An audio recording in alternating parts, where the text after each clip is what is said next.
आइए हम लोग गायत्री महामंत्र के माध्यम से आज के सत्संग को प्रारंभ करते हैं। आप सभी से विनम्र प्रार्थना, भावपूर्वक गायत्री महामंत्र को सुने, गुरु आवाहन के मंत्रों को सुने, गायत्री के मंत्रों को सुने और भावना ये करें कि अंतःकरण शुद्ध हो रहा है। मंत्र की शक्ति से आप सभी अवगत हैं। एक एक अक्षर एक एक झनकार पैदा करता है, इसलिए जितनी भावना के साथ इससे जुड़ा जाए, इसे साथ साथ गाया जाए या इसे सुना जाए, इसकी शक्ति हमें अंदर तक गहराई से समा जाती है और वही शक्ति फिर हमारे जीवन को ऊंचा उठने में, आध्यात्मिक सांसारिक हर दृष्टि से हमें मदद करती है। तो भावना करें कि गायत्री की वही शक्ति, ईश्वर की वही द्विज शक्ति उस लोक से हमारे अंतःकरण में समाहित हो रही है और हम उस शक्ति के आधार पर सही रास्ते पर, श्रेष्ठ रास्ते पर आगे बढ़ रहे हैं। ओम भूर्भुवः स्वः तत्सवितुर्वरेण्यं भर्गो देवस्य धीमहि धियो यो नः प्रचोदयात्। ओम ब्रह्मानंदं परमसुखदं केवलं ज्ञानमूर्तिं द्वन्द्वातीतं गगनसदृशं तत्त्वमस्यादिलक्ष्यम् एकं नित्यं विमलमचलं सर्वधि साक्षिभूतं भावातीतं त्रिगुणरहितं सद्गुरुं त्वं नमामि। अखण्डानन्दबोधाय शिष्यसन्तापहारिणे सच्चिदानन्दरूपाय तस्मै श्रीगुरुवे नमः। ओम गुरुर्ब्रह्मा गुरुर्विष्णु गुरुरेव महेश्वरः गुरु साक्षात् परब्रह्म तस्मै श्रीगुरुवे नमः। मातृवत् लालयित्री च पितृवत् मार्गदर्शिका नमोस्तु गुरुसत्तायै श्रद्धा प्रज्ञायुता च। ओम आयातु वरदे देवी त्रयक्षरे ब्रह्मवादिनी गायत्री छन्दसां मातः ब्रह्मयोने नमोस्तुते, ब्रह्मयोने नमोस्तुते। दोनों थैलियों को अच्छे से आपस में मिलिए। प्राप्त हुई दिव्यता को मुखमंडल पर, हृदय स्थान पर स्पर्श करें। सभी को बहुत बहुत प्रणाम, बहुत बहुत स्वागत आप सबका। आज हम लोग ब्रह्मानंद जी के जीवन चरित्र का आगे हमारी प्यारी बहन खुशबू और छवि के माध्यम से आगे बढ़ाएंगे। कल नेटवर्क की प्रॉब्लम होने की वजह से मैं आपके साथ बीच बीच में जुड़ने की कोशिश करता रहा पर जुड़ नहीं पाया। अब कोशिश करते हैं कि जो अब तक की यात्रा हुई, कल का थोड़ा सा संक्षेप कर लें। छवि, तुम कल का ब्रीफ कर दोगे क्या, छोटा सा, या कोई भी ले ले, anyone can take that initiative. कल जो बात हुई, स्पेशली जो सुषमा दीदी ने सेक्शन पढ़ा ना, वो मेरा मिस हो गया था। पल्लवी ने जहाँ तक पढ़ा वो मैंने सुना और कुछ हद तक उसमें बातें आई। मैं जोड़ दूंगा अपनी तरफ से, कुछ उसमें बातें जोड़नी होंगी तो। लेकिन एक बार सुषमा दीदी वाला जो सेगमेंट था, या तो दीदी ही ब्रीफ कर दें अगर दीदी भी हैं हमारे साथ तो, या आप में से कोई लोग लीड ले लें। और सुषमा दीदी हैं, दीदी आप कल वाला एक छोटा सा ब्रीफिंग दे दो तो मेरा एक कनेक्ट बन जाएगा, because I miss that part. Sushma दीदी। हाँ जी भैया, 1-2 मिनट दीजिए मेरे को। हेलो। हाँ दीदी, ठीक है, लीजिए प्लीज। हाँ, जस्ट गिव मी 2 मिनट्स। अच्छा ठीक, जस्ट सेटलिंग। हाँ ठीक है। मैंने सरप्राइजिंगली आपको बुला लिया इसलिए। ठीक है। क्योंकि 9:30 जरा जल्दी हो जाता है। हाँ, तो भैया कल का जो था, मैं मतलब हम लोगों ने आखिर का जो सेक्शन था उनका नॉर्थ इंडिया ट्रैवल का, वो मैं मतलब पढ़ रही थी वो। And I think what comes out of those experiences is that हम जो हमेशा आप बोलते रहते हो कि पवित्रता, पारिवारिकता और प्रामाणिकता। सो इन अनुभवों से मेरे को उनके लाइफ में से ये एक्सपीरियंसेस बहुत प्रखर मतलब रियलाइज हुए, और जो भी यहाँ मेंशन किया गया है वो उसी अनुसार है। And I think another thing that comes out of his entire life, or at least the episodes that have been mentioned here, is that he was very, very spiritually inclined. और उनकी जो पूरी जो साधना के थ्रू उनका power और influence था। So it was not that, so आपने जो मेंशन किया था कि सर्वेंट लीडर, तो वैसे ही उनका कुछ रोल था जहाँ की वो he was never up front in the front, but पीछे से उनका वो जो इन्फ्लुएंस था, वो पावर थी, वो energy, and even his connection with the entire community, वो सारी मतलब रियलाइज होती है उससे। सो यहाँ के जो 2-3 इंसिडेंट्स कल हमने देखे थे, तो एक तो ये था कि जहाँ शारदा माई के साथ he went to visit Sarnath, मतलब जब मदर सारनाथ विजिट करने गए थे, तो वहाँ कैसे उनकी वो जो इंट्यूशन है और उनकी जो एनर्जी और पावर और उसका मतलब अनुभव आया, where they were returning from that pilgrimage, उन्होंने कैरेज अपना एक्सचेंज किया मदर के साथ। सो बाद में मदर ने खुद कहा कि I was meant to meet with that accident which he took over his shoulders.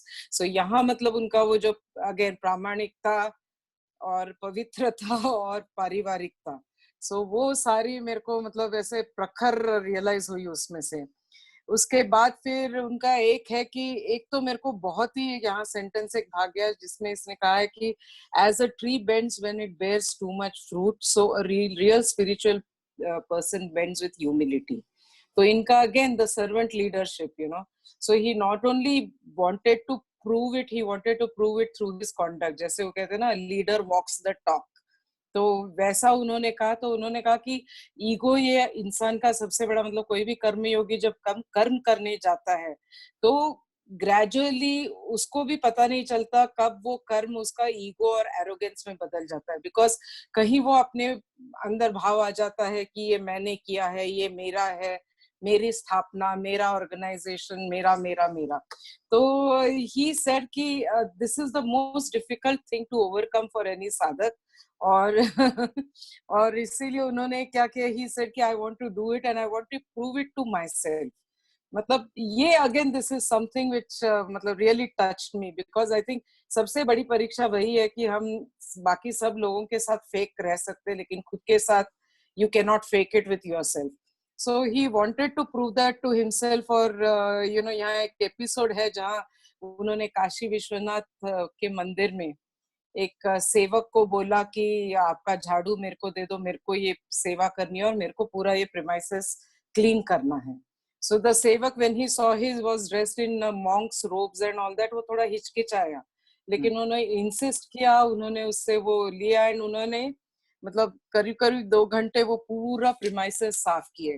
And उसके बाद उन्होंने अपना अनुभव भी ये बताया कि more than going inside and praying to the deity, I think ये जो सेवा मैंने की है इससे मेरे को उतना ही ज्यादा, उससे ज्यादा बल्कि आनंद आया, the one that I would have got as compared to going and praying there.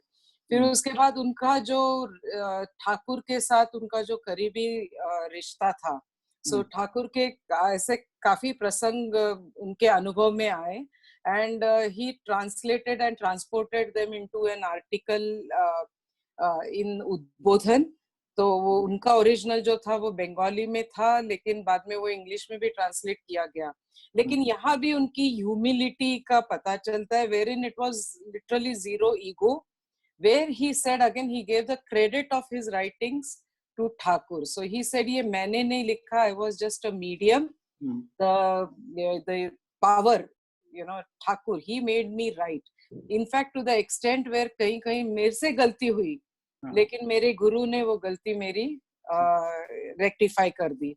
So that again, talks about his humility and what kind of a person he was. And yeah, so ये सारी चीजें हैं।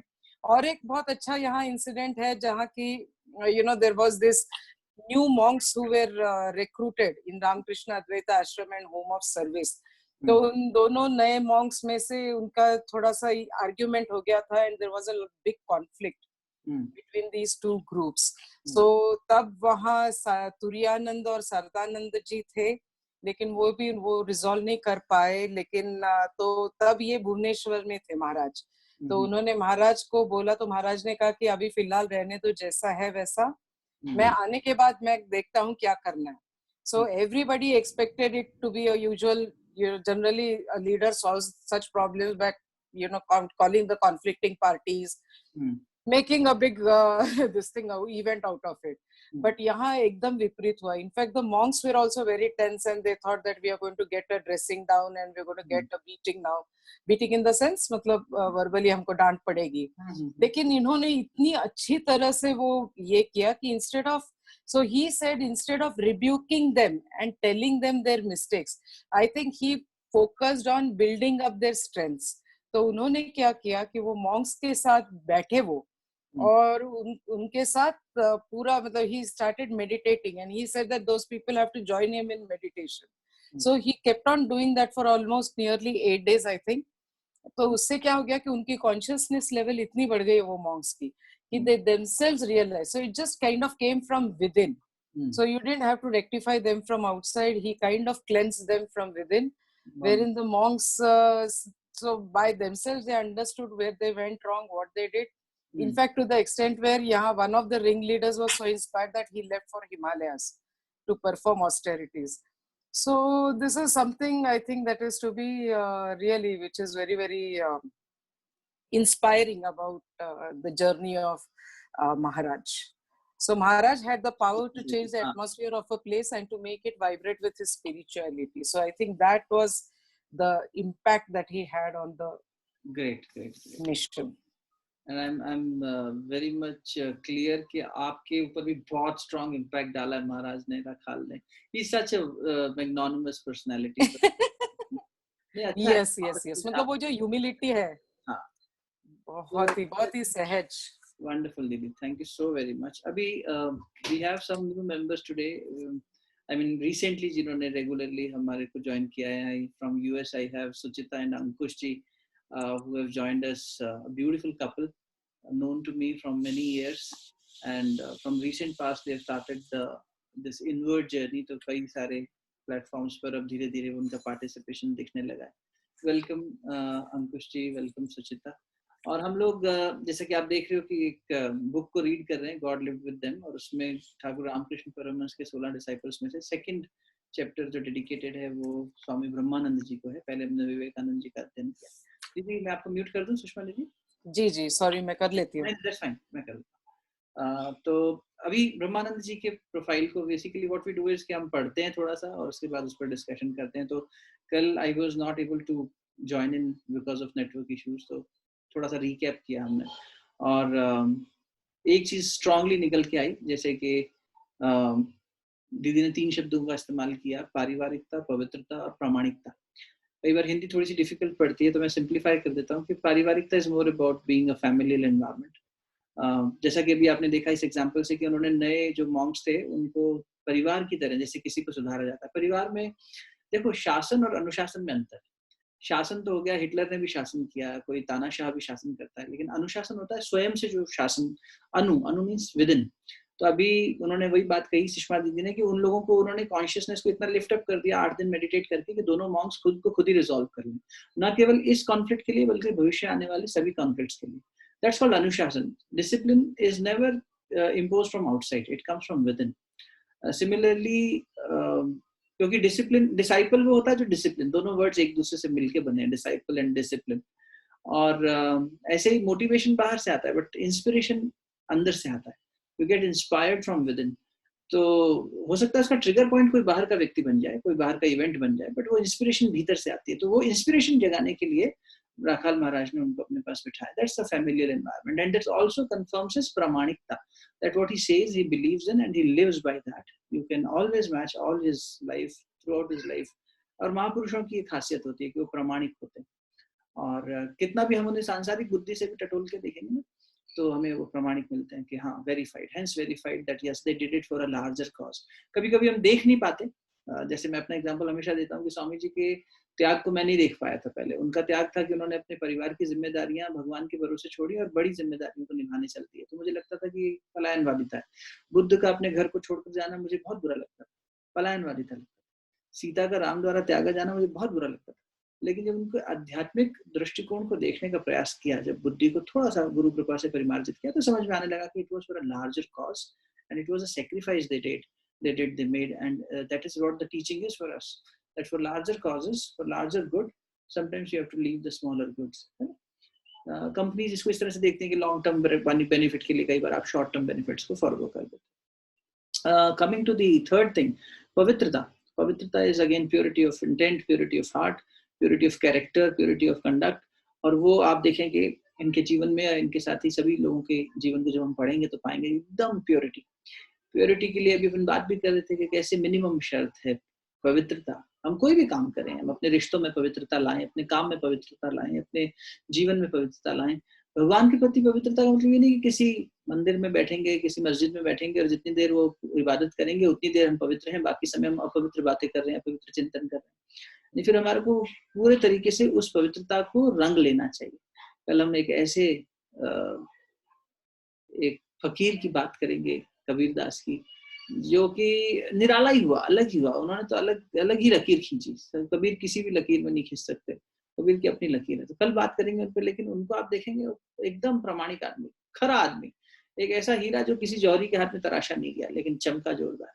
कल बात करेंगे उन पर। तो ये इन महापुरुषों का जीवन रहा कि इन्होंने अपने जीवन के प्रामाणिकता, अपने जीवन में पवित्रता, अपने जीवन में पारिवारिकता, इनका किसी से द्वेष भाव नहीं रहा। अभी आपने थोड़े दिन पहले पढ़ा होगा कि जब ये थे वहां वृंदावन में, तो इन्होंने थोड़े दिन इस तरह के भाव में जिए कि भगवान जिस हाल में रखेगा वैसा रहेंगे।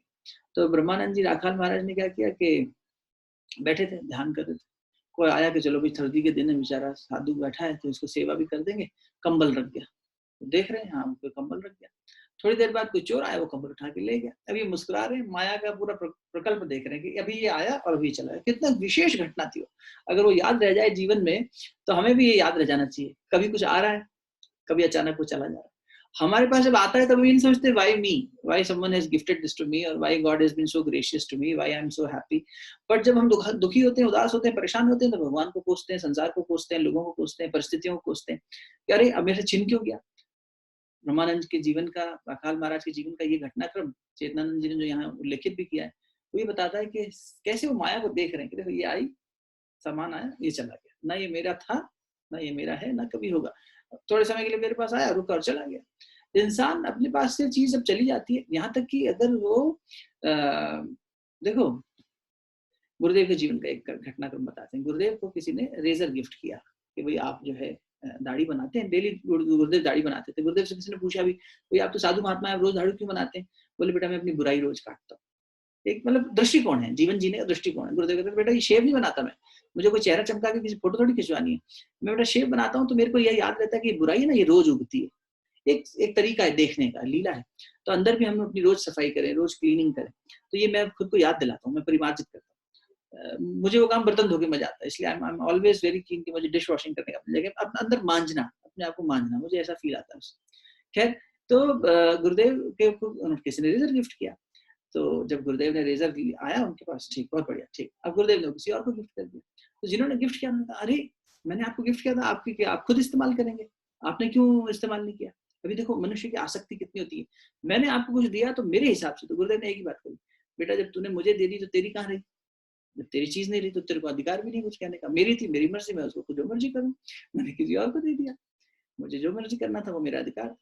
तो कहने का भाव ये है कि हम किसी भी चीज से इतना अटैच्ड हो जाते हैं। अब यहाँ ब्रह्मानंद जी का ये प्रकरण बता रहा है कि कुछ आ रहा है, कुछ जा रहा है, कुछ भी नहीं ठहर रहा है, संसार हमेशा बदल रहा है, फिर भी हम चीजों को पकड़ना चाह रहे हैं। यहाँ इन गहराइयों में जाकर स्वाध्याय करें तो मजा आएगा। तो कितने सारे संस्मरण, जैसे उन्होंने श्री माँ शारदा माँ का जो है एक्सीडेंट जो अभी प्रकरण आया कि उन्होंने अपने ऊपर ले लिया, या मॉन्क्स को ठीक से सिखाया, समझाया, एक अलग ही अंदाज, एक अलग ही तरीका। और हर महापुरुष की एक कोई यूनिकनेस होती है। तो इनकी यूनिकनेस थी कि इनको आत्मनिर्माण, ह्यूमिलिटी, आत्मनिर्माण, ह्यूमिलिटी, आत्मनिर्माण, अपना काम करना, अपना सुधार करना है, और सभी को इसी के लिए प्रेरणा देनी है कि नहीं तुम बनो, तुम क्या करते हो इससे किसी को मतलब नहीं है, तुम बनो। ये प्रामाणिकता इनके जीवन में हमेशा मिली है ना। आज थोड़ा सा और आगे बढ़ते हैं। खुशबू हमारे साथ है। पल्लवी तूने बीच में फिर कुछ कहना चाहता कि बेटा, तुमने हैंड रेज किया था। हाँ भैया, वो जो इंसिडेंट था ना बाबा जी के साथ, तो बाबा जी के बारे में कुछ बताइए ना भैया। कौन से बाबा जी के साथ था बेटा? वो एक तो महाअवतार बाबा जी को बाबा जी बोला जाता है। यस, महाअवतार बाबा जी के वाला ही incident, which he was meditating, and then one day in between, रात में किसी ने जगाया था उनको, वही वाला ना? yes, so it was महाअवतार Baba ji only, right? और वो नहीं, मुझे तो ऐसा नहीं लगा बेटा, मुझे तो ऐसा फील नहीं आया पढ़ के। I saw बाबा जी वैष्णव, ये कुछ और है। I saw a बाबा जी, नहीं ये अलग बाबा जी, कोई बाबा जी दिखाई दिए उन्हें। उन्होंने लिखा भी एक वैष्णव संत मुझे दिखाई दिए, जो कि एक मंत्र रिपीट कर रहे थे silently in front of me. Seeing him I was a little scared, I was repeating my मंत्र And from time to time, I would look at him. As long as I was seated on my carpet, I saw him standing repeating his mantra. Later, I used to see him daily in the same way repeating. हाँ, तो ये किसी और बाबा जी की बात हो रही है, ये महावतार बाबा जी की बात नहीं। महावतार बाबा जी परमहंस योगानंद जी के ग्रेट ग्रैंड मास्टर हुए। वो एक अलग पूरी लीनियज है, उसको भी कभी पढ़ो तो बहुत ही आनंदमयी है वो भी यात्रा। ऐसे बहुत संत हैं, बहुत हमारे यहाँ एक एक हीरा चुन के आए हैं, तो इसलिए सौभाग्य मानना चाहिए कि हम इन लोगों के साथ हैं, इन लोगों को चेतना को स्पर्श कर रहे हैं। बट यहाँ उनका रेफरेंस नहीं होता, यहाँ तो किसी वैष्णव संत की बात हो, है ना। और वो एक और जो था 101 पेज पे, जहाँ पे गोपाल माँ पूछती है महाराज जी से कि वो पहले माता जी को क्यों रोज उनके चरण स्पर्श करने या उनको नमन करने क्यों आते हैं। So there he says that the knowledge, the key to the knowledge of Brahma is in the divine mother's keeping, and it should be unlocked by her. So just explain this na little bit. एक बात ये देखो कि जो पूरी सृष्टि चल रही है ना, पूरा ब्रह्मांड चल रहा है, ये दो पक्ष हैं, एक ही चेतना के दो पक्ष हैं। जैसे गायत्री और सावित्री, जैसे पुरुष और प्रकृति, जैसे प्रकट और अप्रकट और प्रकट, सूक्ष्म और स्थूल, इस तरह से एक सटल शक्ति काम कर रही है, एक पैरेलल स्ट्रीम, और एक उसका मैनिफेस्टेड स्वरूप है। तो जिसे हम माया कह रहे हैं, माया में भी विद्या, ये माया में भी दो कैटेगरीज आ जाती हैं, फिर एक प्रकट है और एक चैतन्य स्वरूप है उसका। तो जो माया जिसे हम कह रहे हैं, उसी को यहाँ शक्ति या माँ के रूप में कहा जा रहा है। किसी भी गुरु के साथ में अगर आप देखें तो शक्ति जरूर साथ में आई, क्योंकि वो उसका प्रकट स्वरूप हो गई एक तरह से। तो जैसे माँ शारदामणि हो गई, वंदे माता जी हो गई गुरुदेव के साथ में, तो ये क्या होता है, एक पुरुष और प्रकृति का दोनों का समन्वय, जिसको हम अर्धनारीश्वर के स्वरूप में शिव और पार्वती के रूप में भी देखते हैं। तो यहाँ पर ये बात आ रही है कि पहले माँ को क्यों प्रणाम कर रहे हैं। अब देखो दो तरीके हैं माया से परे जाने के। माया से परे जाने के एक तरीका तो ये है कि तुम माया पे समर्पित हो जाओ, माया को कहो भैया हम आपसे पार नहीं पा सकते, आप महामाई हैं, आप हमें पार बताइए, रास्ता बताइए, हमें ऐसा कुछ करिए कि हम ये जो आपका व्यू रचा हुआ है, जो छद्म स्वरूप, इससे थोड़ा सा अलग जा सके और मायापति यानी कि पुरुष, परम पुरुष यानी ईश्वर से साक्षात्कार कर सके। दूसरा तरीका ये हो सकता है कि आप माया को बाईपास कर दें और सीधा ईश्वर के पास पहुंचे और उनसे कहें भैया माया से आप छुड़वा दो। दो बातें हो सकती हैं। ब्रह्मानंद जी कह रहे हैं कि नहीं, ये वाला तरीका ठीक है, पहले माँ की शरण में चले जाओ। माँ शक्ति स्वरूप है। अब मैंने बताया माया के भी दो स्वरूप है, एक ये बला और एक अति बला, इस तरह से भी देख सकते हो। तो एक तो हो गई उसका मैनिफेस्टेड स्वरूप सावित्री, एक हो गया गायत्री जो उसका अप्रत्यक्ष स्वरूप है चैतन्य सत्ता का। तो उसकी शरण में चले जाओ और उससे ये कहो कि भैया तुम्हारे पास ही चाबी है, तुम ही चाबी खोल सकती हो, तुम्हारा ये सब बनाया हुआ है। ये एक तरह से जैसे बच्चे को डेवलप करने के लिए माँ बाप घर में ट्रेजर हंट खेलते हैं कई बार, या कभी अपन बर्थडे पार्टीज में ऑर्गेनाइज करते हैं ना कुछ लोग कि ट्रेजर हंट होगा, सब बच्चे उसमें खेलेंगे, उनको कुछ मिलेगा। पाने के साथ साथ ये भी बात होती है उसमें कि बच्चा कुछ पाएगा गिफ्ट के रूप में या इनाम या ट्रेजर के रूप में, लेकिन इससे उसकी बुद्धि परिमार्जित होगी, इससे उसकी सोचने का तरीका, इस भूल भुलैया से निकलते निकलते उसकी डेवलपमेंट होगी। तो ये माया बुरी चीज नहीं है, माया बिल्कुल बुरी चीज नहीं है। संत लोग कहते हैं कि माया बुरी नहीं है। क्यों? ये तुम्हें ऐसा नहीं कि संसार में बांधती है, ये तुम्हें एक ऐसा व्यू रच के देती है जिससे जब तुम धीरे धीरे तालमेल बिठाते हो, अगर तुम अपनी चैतन्यता को थोड़ा सा बनाए रखो, सजगता को थोड़ा सा बनाए रखो, वरना तो भूल भुलैया। जब अब आदमी क्या होता है, जब फंस जाता है ना, जिस लोमड़ी ने अंगूर नहीं खाए तो वो तो कहती है खट्टे, तो वो इंसान संसार को बेकार बताता है, अरे संसार बेकार है, संसार बुरा है। नहीं, संसार बुरा नहीं, संसार बुरा नहीं। गायत्री चालीसा में पढ़ लो, चाहे तुम गायत्री आरती में पढ़ लो, तो वहां पे भी गुरुदेव ने बड़ा सुंदर लिखा है, कितना सुंदर संसार है, ये संसार तुम्हारा बनाया हुआ है। जब उन्होंने आरती लिखी, गुरुदेव ने चालीसा लिखी, दोनों ही जगहों पे आया है कि गायत्री माता की आरती करते करते हम इस संसार की प्रशंसा कर रहे हैं कि संसार आपने कितना खूबसूरत बनाया। ये जो माया है, ये हमें बाहर निकलने के लिए मदद कर रही है। तो it's kind of a hidden puzzle, जिससे जब हम परिमार्जित होकर बाहर निकलेंगे तो हमारा डेवलपमेंट होगा। It's for our evolution. जैसे बच्चे को आप उसकी शक्ति बढ़ाने के लिए कुछ ऐसे गेम्स खिलाते हो जिसकी वजह से उसका मसल पावर बढ़े, तो उसको आप ऐसे कुश्ती लड़ना, उछल कूद मचाना, खूब सारे ऐसे तरीके करते हो जिससे कि बच्चे के अंदर ताकत आती है। तो उसका विकास है, खेल खेल में विकास हो रहा है, उसे स्वस्थ बना रहे हो आप।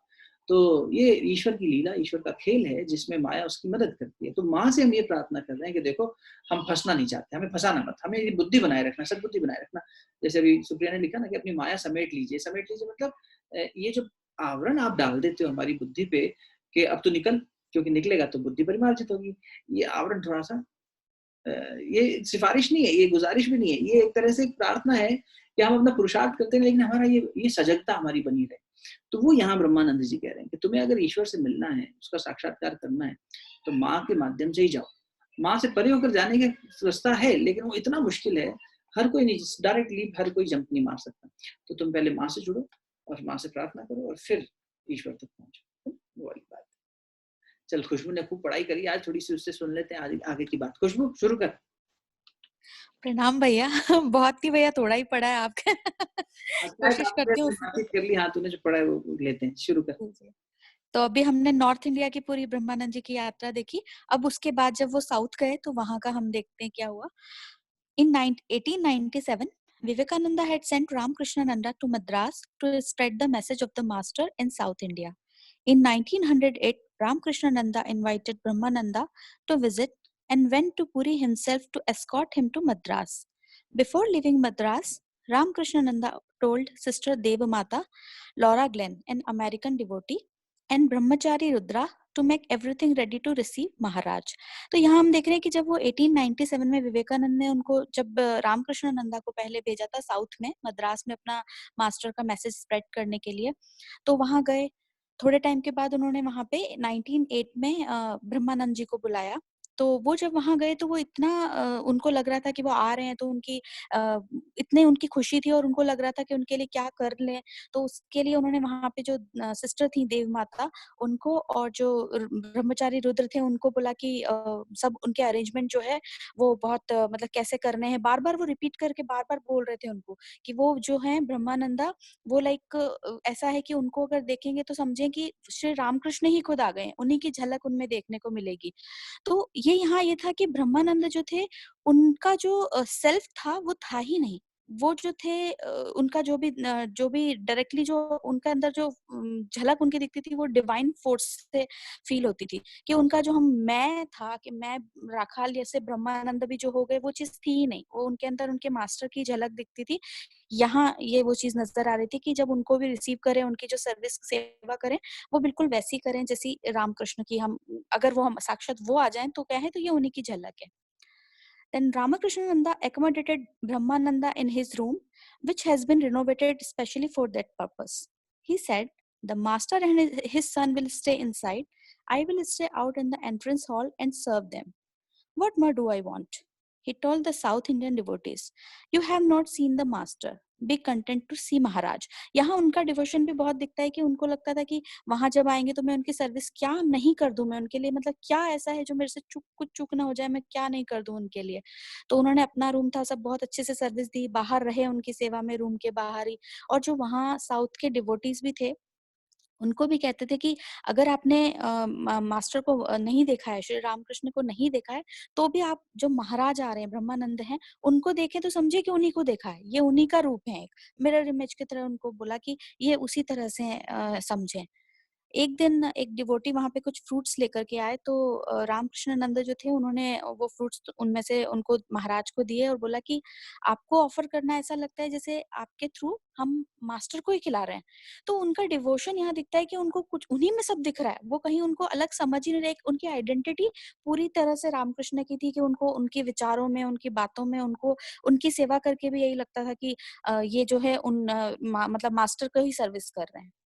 तो वहीं पे जब एक बार V Krishnaswamy Iyer asked Ramakrishnananda whether the new Swami would give any lecture in Madras.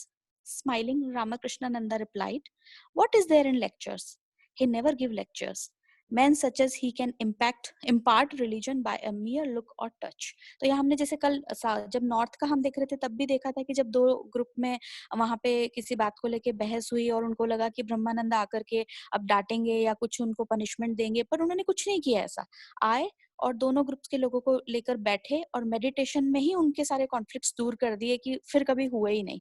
तो ये उनका जो एक तरीका था। तो यहाँ भी जब उन्होंने स्वामी ने अय्यर ने जब उनको बोला रामकृष्णानंदा को कि क्या ये कोई लेक्चर देंगे यहाँ पे, तो उनका ये कहना था कि ये कोई लेक्चर देने नहीं आए, ये लेक्चर नहीं देते, इनकी तो जो प्रेजेंस है वही ऐसी है, ये अगर किसी को देख लें, टच कर दें तो वही सब काम कर जाती है, इनको लेक्चर देने की जरूरत ही नहीं है, ज्ञान देने की जरूरत नहीं है। इनके अंदर इनके मास्टर गुरु इस तरह से उतरे हैं, इनके अंदर वो चीज यहाँ पर है। कि इनको वो सब की जरूरत नहीं है.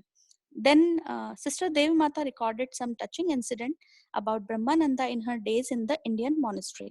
तो एक इंसिडेंट देव माता ने लिखा है, जो एक अमेरिकन डिवोटी थी और अमेरिकन थी डिवोटी थी वो. तो उन्होंने लिखा जब वो कि एक बार उनकी कोई शॉल थी ब्रह्मानंद जी के पास, तो वो थोड़ी फट गई थी. तो उन्होंने उनको बोला, कभी कभी ऐसा लगता था कि बड़ी अजीब सी वो ऐसी रिक्वेस्ट करते थे कि क्या आप इसको ठीक कर देंगी, जो जगह जगह से जो इसको मतलब जैसे कहते हैं ना चूहों ने कुतर दिया या इंसेक्ट ने खराब कर दिया. तो उन्होंने कहा ठीक है. उन्होंने उसको ठीक करने में पूरा दिन लिया और उसको बहुत अच्छे से करके और उनको शाम को दे दिया. शाम को उन्होंने उस शॉल को ओढ़ा और सबको बता रहे हैं कि देखो इन्होंने कितना अच्छे से ये किया, और बहुत मतलब उन सबके लिए सबके सामने उनको प्रेस कर रहे हैं, बट उनको डायरेक्टली थैंक यू नहीं बोल रहे हैं. तो उसका रीजन जब उन्होंने समझा वो ये था कि वो कहती थी कि उनको लगता था कि थैंक यू एक कह के वो बहुत छोटा कर देंगे इस बात को. ब्रह्मानंद जी के लिए ये बहुत बड़ी बात थी कि किसी ने उनको शॉल दिया और उसके बाद अगर वो खराब हुआ और उन्होंने उसको ठीक करके दिया तो थैंक यू कह के उस बात को छोटा नहीं करते. ये बात मुझे इतनी इतनी टच की कि हम लोग छोटी छोटी चीजों में हमको लगता है कि हमें अरे हमने इतना कुछ किया, हमें थैंक यू नहीं बोला, और हम किसी को थैंक यू बोल के हर चीज को हम सच में छोटा बना देते हैं. तो अगर किसी ने कहा या सॉरी या हमें हमने किसी को नहीं कहा तो वो बात बहुत गहरी है. हर चीज में हमें मतलब ये एक्सपेक्टेशन भी एक जो हम रखते हैं वो नहीं रखना चाहिए कि उन्होंने उस बात को कितना बड़ा बना दिया उनको डायरेक्टली ना कह के, और सबको भी उन्होंने कहा. तो ये एक चीज बहुत टचिंग थी उनके लिए. और सेकंड एक और उन्होंने बताया कि देव माता ने कि वहीं पर एक इवनिंग में जब सत्संग हो रहा था, one evening while he was at Madras, he went into samadhi during aarti. He sat on the rug at the far end of the hall, his body motionless, his eyes closed, a smile of ecstasy playing about his lips. Swami Ramakrishnananda was the first to observe that he did not move when the service was over. Realizing what had occurred, he motioned to one of the young Swamis to fan his head. For half an hour, no one stirred. A boy who was crossing the hall did not even draw back his foot. Perfect stillness pervaded the monastery, a radiant, pulsive stillness. तो बता रहे कि जब वो समाधि में भी जाते थे तो ऐसा शांति और ऐसा अनुभव वहां होता था कि किसी ने देखा कि उनको हिलाने की भी कोशिश की तो कुछ पता ही नहीं चल रहा है, वो इतने गहरे चले जाते थे. जब एक आरती के टाइम का इंसिडेंट देव माता यहाँ पर वो बता रही हैं, तो इस तरह के इंसिडेंट थे. और उसी में एक इंसिडेंट और देव माता यहाँ बता रही है क्रिसमस का. During Christmas time, Brahmananda asked Sister Dev Mata to arrange a Christmas party in Western fashion. She could not get a Christmas tree, but she bought a plum cake, glass fruits, and other items from an English shop. The boy brought green branches from the jungle and bound them to the pillars in the hall and decorated the entrance with mango leaves and garlands. A Christmas altar was set up, and bread and wine was offered as a symbol of the Christmas Eucharist. Sister Dev Mata narrated the event. तो उन्होंने यहाँ बताया कि जब Christmas time आया तो जो एक कहते हैं ना विस्तार वाली बात कि वो अमेरिकन थी, तो ये अगर उनका मुझे जो मैंने समझा कि वो उनका अगर कल्चर में ये चीज था कि वो क्रिसमस सेलिब्रेट करती थी इसलिए भी, प्लस वो सबकी सभी अवतारी चेतनाओं को जो मतलब था कि जिसने जिस तरह से अवतार लिया सेलिब्रेशन जो था, तो उसको उन्होंने सेलिब्रेट करने के लिए उसी स्टाइल में सेलिब्रेट करना मतलब के लिए सबको बोला कि करें. तो जो अरेंजमेंट पॉसिबल थे वो हुए कि अगर क्रिसमस ट्री नहीं था तो जैसे भी जो भी झाड़ मतलब ग्रीन मिले पास के फॉरेस्ट से उसको उन्होंने पिलर वगैरह के थ्रू सेट करके क्रिसमस ट्री की तरह एक फॉर्म किया, और फ्रूट्स वगैरह केक्स और ये सब चीजें आई और वहाँ सेलिब्रेशन हुआ. तो उसी ड्यूरेशन में उन्होंने स्वामी ब्रह्मानंदा ने asked me to read the story of Christ's birth. I choose the account of Saint Luke. When I finished reading, the intense stillness in the air led me to look towards Swami Brahmananda. His eyes were open and fixed on the altar. There was a smile on his lips, but it was evident that his consciousness had gone to a higher plane. No one moved or spoke, and at the end of the 20 minutes or more, the look of immediate seeing returned to his eyes, and he motioned to us to continue the service. तो यहाँ देख रहे कि जब वो फिर ब्रह्मानंदा ने उन्हीं को बोला सिस्टर देव माता को कि आप क्रिस्ट के बारे में बताइए. तो उन्होंने पढ़ना शुरू किया. तो बता रही है कि जब वो ये सब कर रही है तो वहां पर ऐसा हुआ कि वो जैसे ब्रह्मानंदा वहां होते वे भी किसी दूसरी दुनिया में चले गए, वो वहाँ है ही नहीं, बहुत हाई कॉन्शियसनेस उस स्थिति में वो आ गए, सब एकदम वहाँ पे कोई हिल-डुल नहीं रहा है, सब बिल्कुल शांति से रहे। करीब 20 मिनट्स ऐसा रहा, फिर ब्रह्मानंदा आए वापस उस स्थिति में और उन्होंने थ्रू आईज़ ऐसा बोला कि अभी आगे का जो भी कंटिन्यू करे सर्विस। तो उन्होंने फिर वहाँ पे हाइम्स का किए, चैंट हुए, सब चीज़ें हुई वहाँ पे और क्रिसमस सर्विस जो थी फिर वो एंड हुई।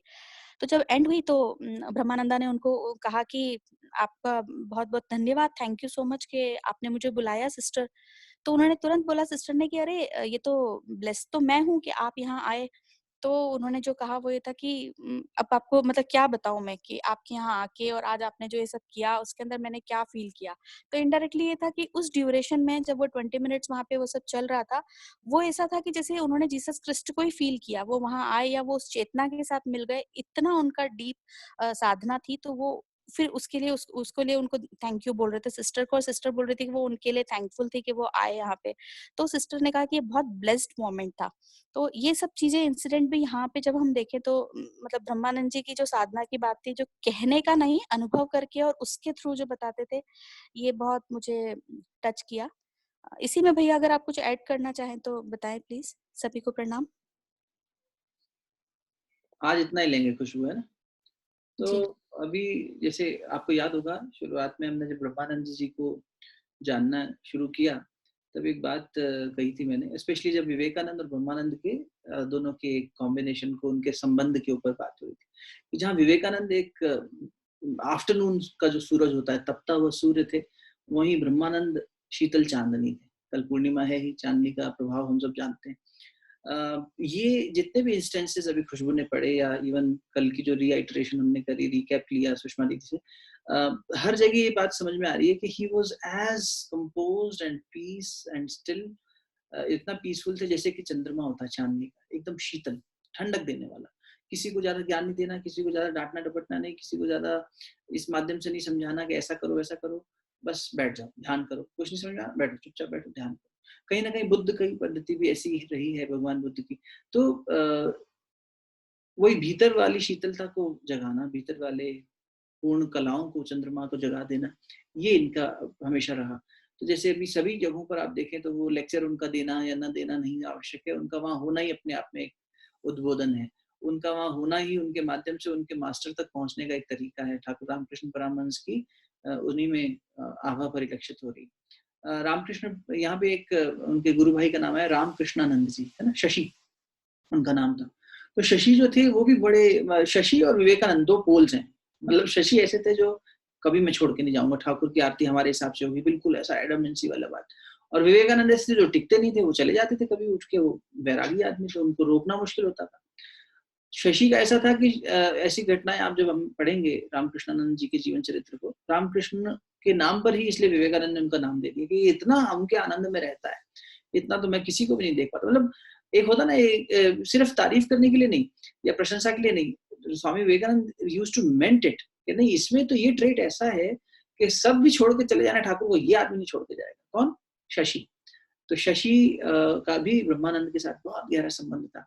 राखाल महाराज और शशि महाराज दोनों बहुत ही अद्भुत, दोनों का एक वो संबंध है। शशि को तो महाराज नहीं कहना चाहिए क्योंकि शशि जो थे वो तो कृष्णानंद जी, रामकृष्णानंद जी बने। महाराज तो सिर्फ इन्हीं के लिए सुरक्षित टाइटल। तो शशि जो थे वो, उनका काम ये था कि उन्होंने ये खुद के लिए दायित्व निभाना शुरू कर दिया था कि ऐसी घटनाएं रही जब ये लोग भिक्षा के लिए नहीं जा पाते थे या जाते थे तो कुछ नहीं मिलता था, तो आके बैठ जाते थे और सिर्फ ठाकुर रामकृष्ण परमहंस के बताए ध्यान पर आगे बढ़ जाते थे। तो शशि को ये लगता था कि ये इनके माध्यम से मैं ठाकुर की सेवा कर रहा हूँ, मेरे गुरु भाई नहीं है, ये मेरे गुरु हैं और इनके माध्यम से मैं ठाकुर को भोग लगा रहा हूँ। तो वो जाके भिक्षा ले आते थे कहीं ना कहीं से, फिर किसी से कुछ मदद ले आते थे और कुछ बनाते थे, इनको खिलाते थे। वही बात यहाँ थी कि अभी कैसे जब वो आए हैं तो उन्होंने कहा कि इनके माध्यम से मैं ठाकुर की सेवा कर रहा हूँ। नाम है ना रामकृष्णानंद जी का, शशि महाराज, उनके माध्यम से मैं एक्चुअली अपने ठाकुर की सेवा कर रहा हूँ, अपने गुरु की सेवा कर रहा हूँ। तो बहुत ही सही यहाँ पर चेतनानंद जी ने बात कही है कि ब्रह्मानंद तो कैरी करते थे अपने गुरु को हर जगह, उनके माध्यम से वही दिखते थे, वही परिलक्षित होते थे, और यही हम सबको करना भी चाहिए। सुषमा दीदी शायद कुछ जोड़ना चाह रही है या पूछना चाह रही है। हाँ दीदी। हाँ भैया, एक्चुअली मेरा एक छोटा सा ऑब्जर्वेशन है कि यहाँ मतलब इन लोग यहाँ भी मतलब क्रिसमस का काफी डिस्क्रिप्शन है और ऑटोबायोग्राफी ऑफ अ योगी में भी काफी जगह क्राइस्ट का मेंशन है, and you know there also there are very elaborate Christmas celebrations. So what is the connection with, you know, मतलब, because Christ features a lot in even autobiography of a yogi. देखो, अगर आप मतलब इस बात में, अब ये एक ऐसा मुद्दा हो सकता है जिसमें सब लोगों का विश्वास और मत एक ना हो, लेकिन फिर भी क्योंकि बात छिड़ी है, जीसस क्राइस्ट का भारत के साथ जो संबंध रहा है, हिमालय के साथ जो संबंध रहा है, गुरुदेव ने भी उस पर लिखा है कि क्राइस्ट इन हिमालयाज. तो ऐसा कई जगह रेफरेंसेस आते हैं जहाँ पर ईसा मसीह को भारत के हिमालय वाले पक्ष से, not the modern geographical Bharat, तो इस धरती के इस हिस्से से जहाँ हम ये कहते हैं कि यहाँ पर ऋषि मुनियों का एक जमावड़ा है, एक बहुत ज्यादा एक पार्लियामेंट सी है, और यहीं से सारे साधु संत पूरे संसार का संचालन कर रहे हैं, पूरी सृष्टि का संचालन हो रहा है. और गुरुदेव ने तो यहाँ तक कहा है कि हिमालय धरती का ध्रुव केंद्र है. तो वहाँ ईसा मसीह का संबंध होना कोई अतिशयोक्ति नहीं लगता, कोई ऐसा एग्जैचुरेटेड वर्जन नहीं लगता कि हम सिर्फ कहने के लिए कह रहे हैं. अगर आप देखें तो श्रृंखलाओं में इतनी श्रृंखला कहीं भी नहीं मिलेगी आपको. महापुरुषों की अवतार तो कहीं भी नहीं मिलेंगे. मोहम्मद साहब के बाद इस्लाम में नहीं मिलेंगे, और जीसस के बाद में क्रिश्चियनिटी में नहीं मिलेंगे. अपने यहाँ श्रृंखला है एक के बाद एक. तो ये एक बहुत ही कॉन्शियसली एक डिवाइन प्ले कहा जा सकता है, जहां पर आप अगर और पीछे जाएं, ठाकुर रामकृष्ण परमहंस ने ईसा मसीह के दर्शन किए और उन्होंने देखा कि वो ईसा मसीह जो है वो मेरे अंदर आके समा गए. वो आपने जब ठाकुर रामकृष्ण परमहंस का प्रीफेस पढ़ा था तब याद होगा आपको, इसी पुस्तक में उसका रेफरेंस आया. फिर उसके बाद 24 दिसंबर 1886 की रात को इन लोगों ने बैठकर, सभी 16 तो नहीं, 12 लोगों ने बैठकर ये दीक्षा ले ली अपने उस पे. विवेकानंद ने सबका नामकरण कर दिया. तो 24 बाद में रियलाइज किया कि तो क्रिसमस की इवनिंग है, तो क्रिसमस ईव है, वहां पर भी क्रिसमस जुड़ा हुआ दिखता है. फिर बाद में ईसा मसीह के दर्शन विवेकानंद ने भी बार बार किए. राखाल महाराज भी अभी अपन रेफरेंस देख रहे हैं कि क्रिसमस के समय पर उसको सेलिब्रेट भी कर रहे हैं और वहाँ जीसस का दर्शन भी कर रहे हैं. अभी आपने जो बात कही कि ऑटोबायोग्राफी ऑफ अ योगी, जो महाअवतार बाबा जी की लीनियज से परमहंस योगानंद जी, जो नए साथी हैं उनके लिए मैं थोड़ा सा रिपीट कर रहा हूँ इस बात को. तो परमहंस योगानंद जी जो है, उन्होंने भी अपने ऑटोबायोग्राफी में ईसा मसीह और क्रिसमस का काफी रेफरेंस लिखा. तो मुझे ऐसा लगता है कि ये ईसा मसीह के जो लीलाएं हैं, ईसा मसीह का जो बार बार हम ये लीनियज के लोगों के साथ में बार बार दिखना है, ये यही दर्शाता है, फिर से वही बात को रिकन्फर्म करता है कि चैतन्य स्वरूप में अगर हम देखें, चेतना के रूप में हम देखें, तो क्राइस्ट भी जो थे वो यही इन्हीं सब के एक यू कैन से कि इन्हीं सब के सोल फैमिली से बिलोंग करते थे. अवतारी चेतनाओं की श्रृंखला में वो ये दायित्व लेकर आए कि प्रेम का संदेश दे और वहां पर जाकर जागरण करें, वेस्ट में जाकर. तो उन्होंने पूर्ण रूप से वही का वो आवरण लिया. बाकी इन लोगों ने भी जाके अगर देखा जाए तो परमहंस योगानंद जी का सारा काम वेस्ट में फ्लरिश हुआ.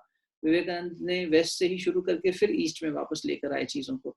तो ऑफ लेट जो पिछले 200 साल थे, इनमें ये चीजें वेस्ट से इंडिया में वापस आई. मतलब पहले वेस्ट में प्रतिष्ठित हुई, फिर वहां से स्पिरिचुअलिटी भी वापस आई. तो एक वहां पर एक तो भ्रम टूटा भारत के बारे में, और इन लोगों का क्रिसमस और क्राइस्ट के प्रति एक रुझान, एक उससे कहीं ना कहीं एक्सेप्टेबिलिटी भी बढ़ी.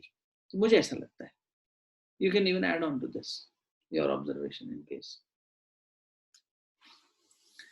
तो हाँ पल्लवी बोल.